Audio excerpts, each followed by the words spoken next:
கெட்டுப்போன சுக்கிரன், பாபத்துவ சுக்கிரன், பலவீனமான சுக்கிரன், அஸ்தகங்கமான சுக்கிரன் இந்த இடத்துல பிரச்சனைகளை கொடுப்பாரு. ஆனாலும் அஸ்தகங்கப்படுத்தப்பட்ட சூரியனால் அந்த விஷயம் உங்களுக்கு கொடுக்கப்படும். 20 வருஷம் டல்லா இருக்கும். சூரிய திசையில அதெல்லாம் கிடைக்கும். இந்த மாதிரியான விஷயங்கள் இருக்கும். ஆனா வணக்கம். நான் உங்கள் விக்கி ப்ரோஸ். நமக்கு எண்கணி ஞானத்தையும் வேத ஜோதிட ஞானத்தையும் ஆன்மீக ஞானத்தையும் வழங்கிய அனைத்து குருமார்களுக்கும் நன்றி. என்ற அதே வேளையில் இது ஒரு ஜோதிட விளக்கு வீடியோ. விருப்பம் உள்ளவர்கள் தொடர்ந்து பார்க்கலாம். நமது விக்கி ப்ரோஸ் அஸ்ட்ராலஜி சோஷியல் மீடியாவை ஃபாலோ பண்ணியிருக்கக்கூடிய அனைத்து தோழிகளுக்கும் நமது நன்றிகள். ஒரு கேள்வி அண்ணன், இஃப் சுக்ரன் நீச்சம் will they be able to enjoy luxurious in life? Okay, Sukran நீச்சம் ஆயிட்டாருன்னா லக்ஸரியான வாழ்க்கையை அனுபவிக்க முடியுமா அப்படின்ற மாதிரி ஒரு கேள்வி கேட்குறீங்க.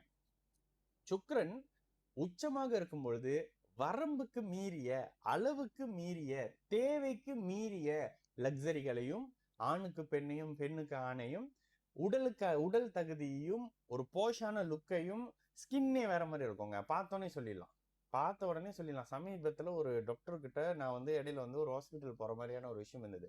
அவரை பார்த்த உடனே மகரம்னு நினைச்சேன். ஆனா அவர்கிட்ட கேட்கல. அந்த முக அமைப்புகள், அவங்க செய்யக்கூடிய தொழில், இதெல்லாம் பார்த்த உடனே இதுல இந்த மாஸ் இன்டர்நேஷனல் கான்ஃபரன்ஸ் இருந்துச்சுல, அதுல ஒருத்தர் டெய்லி என்ன கம்யூனிகேட் பண்ணிக்கிட்டு இருந்தாரு இந்த ஈவென்ட் நடக்கிறதுக்கு. போனோன்னு இப்படிதான், நீங்க விருச்சகமானு கேட்டேன். அதெல்லாம் தெரியுமான்னு கேட்டாரு. அப்படித்தான், உங்களை பார்த்தா அப்படித்தானே தெரியுறீங்க அப்படின்னு. இந்த மாதிரியான அந்த அந்த கிரகத்தை நீங்கள் பிரதிபலிப்பீர்கள். சுக்கிரன் உச்சமாக இருக்கும் பொழுது மிகப்பெரிய அளவுல ஜாலியான டைப்பு, என்டர்டெயின். இது லக்னத்துக்கு ஏற்ற மாதிரி. ரிஷப லக்னம்னா ஒரு மாதிரி, தனுசு லக்னம்னா ஒரு மாதிரி, மீன லக்னம்னா ஒரு மாதிரி. உச்சமான சுக்கிரன் துலாத்துக்கும் ரிஷபத்துக்கும் மிகப்பெரிய நல்ல பலன்களை அந்த தசையில கொடுப்பாரு. உச்சமான சுக்கிரன் மீன ராசிக்காரங்களுக்கு திருமண வாழ்க்கையும் ஆரோக்கியத்தையும் கெடுப்பாரு தசையில. தனுசு லக்னத்துக்கு 4ஆம் இடத்துல இருந்து தாயாரை கெடுப்பாரு, தொழிலை கெடுப்பாரு உச்ச சுக்கிரன். ஓகே, இப்போ நீங்க சொன்ன நீச்ச சுக்கிரன் ஒரு வகையில் ஒழுக்கமானவர்.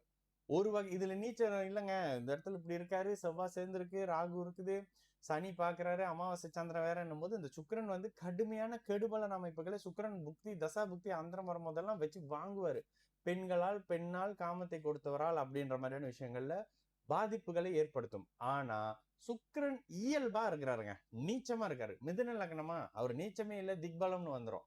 அதே மாதிரி இந்த லக்னமா, ஏன்னா ரிஷப லக்னமா, நீச்சமானாலும் 5ஆம் பாவகத்தில் நட்பு வீட்டுல இருக்காருன்னு வந்துடும். இதெல்லாம் என்ன செய்யும்னா, உங்களுக்கு தேவையான வீடு வாகன அமைப்புகளை ஒரு தனி மனுஷனுக்கு தேவையில்ல, அந்த அமைப்பு கொடுத்து தானுங்க ஆகணும். ஏன்னா அவர் இயல்பு சுக்கிரன்.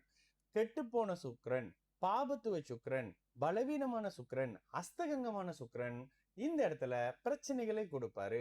ஆனாலும் அஸ்தகங்கப்படுத்தப்பட்ட சூரியனால் அந்த விஷயம் உங்களுக்கு கொடுக்கப்படும். 20 வருஷம் டல்லா இருக்கும். சூரிய திசையில அதெல்லாம் கிடைக்கும். இந்த மாதிரியான விஷயங்கள் இருக்கும். ஆனா இந்த இடத்துல நீச்ச சுக்கிரன்றதுக்கு ஒரு ஸ்தான பல இழப்பு இருக்குல்ல, அந்த நீச்ச நிலை கண்டிப்பாக ஜாதகர்கிட்ட வெளிப்படும்.